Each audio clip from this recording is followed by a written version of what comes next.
Бүгүн 4-июнь күнү Тянь-Шань балык чарбасында аталган чарбанын мыйзамдарга ылайык иш-аракеттерди жүргүзүүсү, пайда болгон көйгөйлөрдү чечүүнүн жолдору, балык чарба тармактарында жүргүзүлүп жаткан иш-аракеттер менен жеринен таанышууга мүмкүнчүлүк түзүлдү.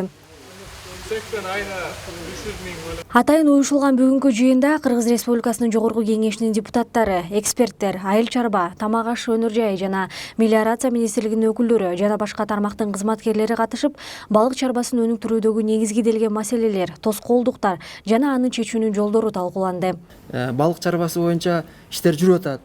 Кредиттерди берүү боюнча, ошондой эле балык чарбасын өнүктүрүү боюнча келечекте бир жакшы иштер жүрүп жатканын азыр көрдүңүздөр. Негизи эле биздин мамлекетибиз тоолуу мамлекет болгондуктан, демек балык өстүрүү боюнча биздин суу ресурстарыбыз менен байбыз деп айтып койсок болот. Бирок аны келечекте кандай пайдаланабыз, муну эми турмуш көрсөтөт. Менде төмөнгүдөй суроолор. Бул балык чарбасы боюнча ассоциация түзүлгөнбү? Сиз ушу жөнүндө кандай барбы ошондой? Кыскача айтып кетейинчи. Бизде азыр пока балык чарбасына ассоциация түзүлө элек. Же болбосо логистика центр деген бизде жок. Азыр Айыл банк правлениеси айтып кеткендей, жана 20 тонна балыкты сата албай атат деп атпайбы? Ошонун биринчи максаты эмне? Мамлекет биринчи очередте ошого көңүл буруш керек да. Эгер бизде уйду союп сатканга холодильниги жок болсо, заморозка жок болсо, убойный сейфи жок болсо, кантип экспорт кылабыз? Мына булар сата албай атат деп каржылап болгон туура эмес да. Наоборот, биринчи очередте логистика центрди куруп берүү керек, мамлекет колдоп туруп. Бул мамлекетке пайда келтире турчу, элибизди жумуш орду менен камсыздала турчу проект болуп атат да. Департамент рыбного хозяйства, балык чарба департаменти, сиздер саясатты мындайча айтканда жүрүшүңөр керек да, багыттапчы. Программа боюнча жакшы айтып кеттиңиздер. Программаны деле өзүңүздөр кабыл албай, ассоциация боюнча сөз болду, жакшы сөз болду да. Биринчиден ассоциацияны түзүш керек негизичи. Жалпы Кыргызстан ассоциациясын именно балык өндүрүү өндүрүүчүлөр ассоциациясы десек болот да.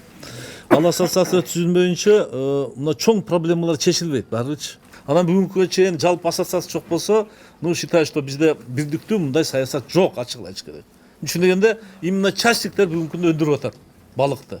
Мамлекет эмес, Анан частниктерди бирдиктүү саясат жок болсо, келечекке, конечно, мамлекеттик саясат жок деп эсептесек болот да бүгүнкү күндө. Ошон үчүн жолдору көп негизичи бардыгынан. Не только ал баягы мелкотоварный производстводан кантип экспортко чыкканга өнүккөн мамлекеттер ал жолдорду өткөн да.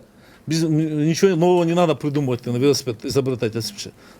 Ошо баягы мен айтып аткандай бириктиришибиз керек болардычы. Мына бүгүнкү күндө ачык болуп калды да, негизичи.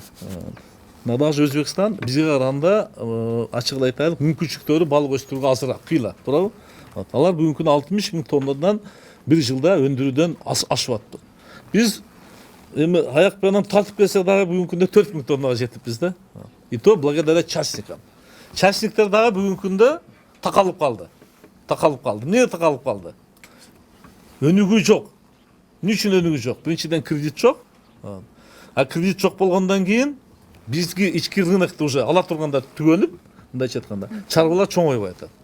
Экспортко ошол эле мүмкүнчүлүк бар. Нар жакта бизге ала тургандар бар. Ошол ортодогу мына пробелди толтура албай атабыз да.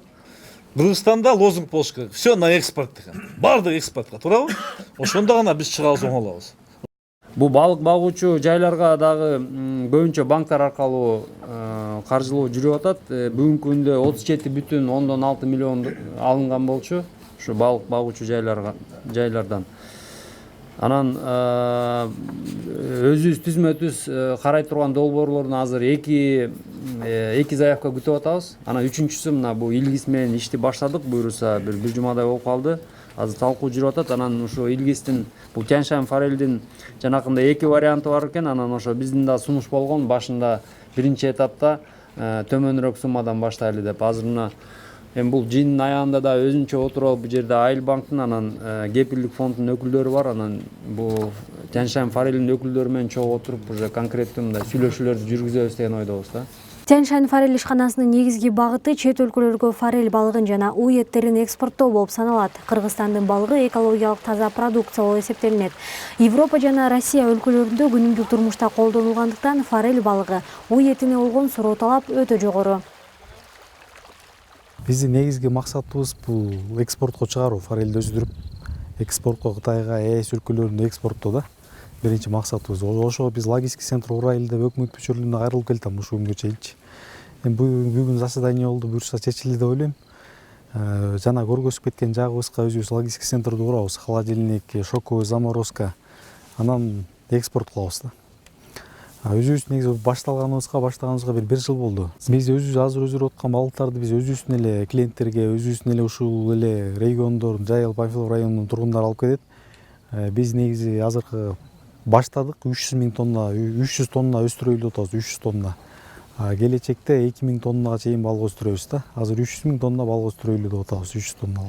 Учурда жогорку сапаттагы адал форель жем өндүргөн Татарстандын Бугульма шаарындагы жаңы завод менен келишим түзүлгөн. Жем Кыргызстандын аба ырайына ылайыкталып, атайын буйрутма менен даярдалат. Ал эми бул тапта Тяньшань форель ишканасында айына 300 000 балык икрасын инкубация кылууга мүмкүн. Ал жактан чыккан чабактар Атайын көлдө кармалат. Ошондой эле 500-600гө жакын бука бата турган сарай бар жана аларды чөп менен камсыз кылууга жеткиликтүү айдоо жерлери бар. Бирок тынымсыз экспорт жүргүзүп, чарбаны өнүктүрүүгө логистикалык борбордун жетишсиздиги тоскоолдук жаратууда. Анын жоктугунан ишкерлер эттерди арзан сатууга дуушар болуп келишет. Ишкананын негизги максаты жарандарды жумуш орундары менен камсыз кылуу жана өлкөнүн экономикасын өнүктүрүү экенин аталган ишкананын өкүлдөрү баса белгилешти.